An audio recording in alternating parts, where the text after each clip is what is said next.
cette délibération est la suite d'une possibilité législative qui est offerte liée à la décorrélation entre taxes sur les logements vacants et taxes foncières. C'est une disposition législative que nous avons soutenue et bien évidemment vous avez parfaitement le droit d'augmenter les taux. La loi vous y autorise. Le problème c'est toujours le même, c'est ce que vous en ferez puisqu'on sait que pour la ville de Paris il n'y a qu'une réponse à toutes les difficultés, c'est l'augmentation des taxes et des impôts.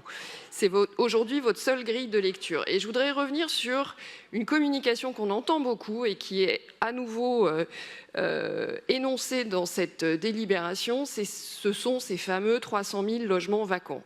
Quand on parle de 300 000 logements vacants, de quoi on parle? On parle de résidences secondaires et il est encore possible à Paris d'avoir des résidences secondaires. On parle de meublés touristiques illégaux. 25 000, ce sont vos propres estimations, monsieur le maire. Eh bien, vous avez aujourd'hui l'ensemble des leviers à votre disposition pour agir contre ces meublés touristiques illégaux. Donc, faites-le, c'est vos prérogatives, vos responsabilités, n'hésitez pas. Et puis, quand on parle de vacances, le sujet, c'est la vacance structurelle. Ce n'est pas la vacance conjoncturelle entre deux locataires en attendant de faire des travaux de rénovation nécessaires. Et la vacance structurelle, c'est 18 000 logements à Paris.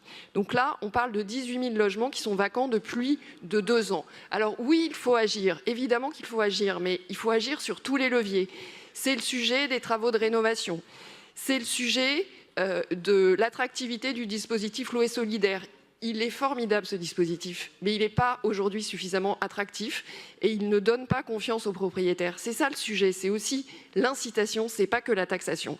Et arrêtez de faire croire qu'on a 300 000 logements comme ça qu'on pourrait remettre immédiatement sur le marché et que ça réglerait le problème du logement à Paris. Le problème du logement à Paris est majeur, mais il ne se réglera pas en faisant croire aux gens qu'on peut mobiliser 300 000 logements de cette manière.